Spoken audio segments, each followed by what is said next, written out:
sidang Pasar M ini kan setelah 2 kali ditunda, ini kan masuk pada penuntutan ya, penuntutan sekarang ditunda. Jadi tinggal proses. Secara formal jaksa menuntut, pengacara membela, hakim memutus. Ini kan baru sesi jaksa menuntut. Nah, persoalannya adalah dakwaan ini kan dakwaan seorang Pasar M sebagai pengedar, ya, yaitu pasal 114, pasal 112, dan pasal 111. Itu pasal mengenai pengedar. Nah, si Pasar M ini kan sebagai pengguna. Dia sebagai pengguna, tapi kemudian ditutup pasal 114-nya pengedar utamanya lepas.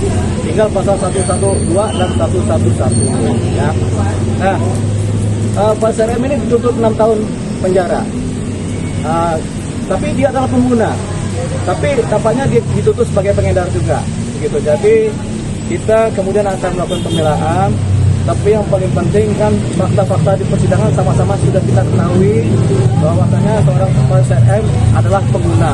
Bahkan dia cenderung adalah korban dari narkotika. Nah, kalau kemudian harapan kita kemudian ternyata hakim pun memutus dia bersalah dan dihukum, itu tentunya kan orang yang sudah jatuh, kemudian korban sudah jatuh bukan diselamatkan, tapi malah jatuh ketimpa tangga, ketimpa apalagi, ketimpa cat, ketimpa ember, apalagi, ketimpa apalagi, sama ketimpa mungkin kepala gagak.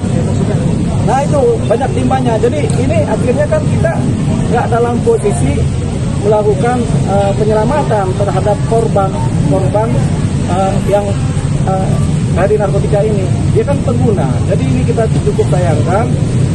Tuntutan seperti ini di mana dituntut 6 tahun kita sangat sayangkan karena tidak memperhatikan aspek-aspek seorang pengguna narkotika, di mana sebenarnya mereka adalah korban yang paling susah lah. Tapi kalau korban ini kemudian dihukum, tentu habis dia, masa dia pulihnya tuh nggak ada lagi.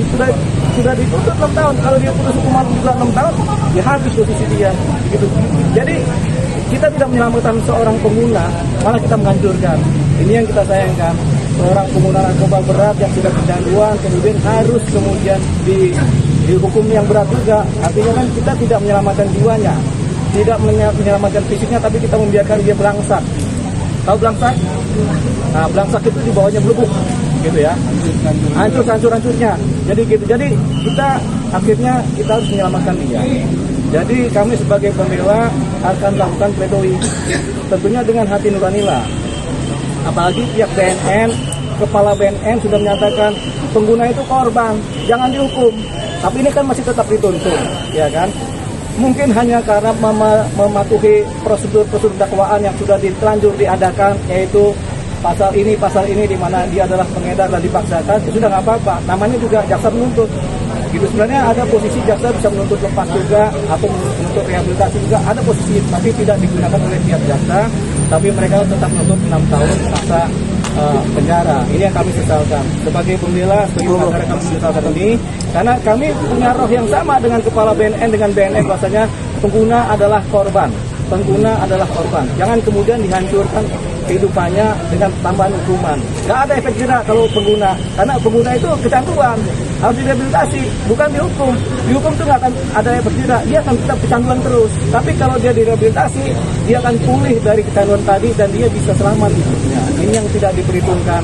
Makanya secara malam ini kita harap mungkin ada perubahan tentang konstelasi hukuman dan penuntutan terhadap pengguna narkotika.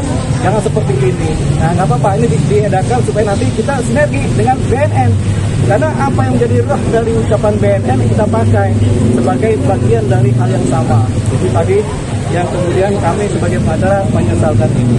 Seorang pengguna adalah korban yang harus diselamatkan, bukan dihukum.